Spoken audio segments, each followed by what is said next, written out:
яваа тэр аялсан тань хамгийн гой мэдээлэл үлдээсэн тэр огшиг уу. Хүмүүстээ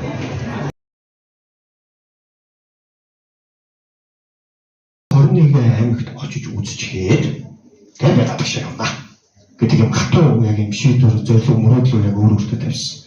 За тэгээд ингээд Монгол улсын 21 аймгаар бол ингээд амжилттай яваад тэгээд дараагийнхаа сэдвээр орж даварсан.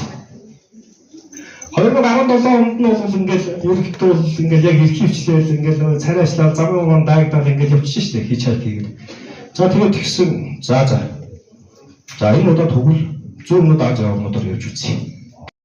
Айгүй өмнөс нэг сонин нэртэй нөхөр. Тэгээд түүхий маш. Тэгээд одоо сайн дураараа одоо хөдөө орон нутагт нэг сунд очоод одоо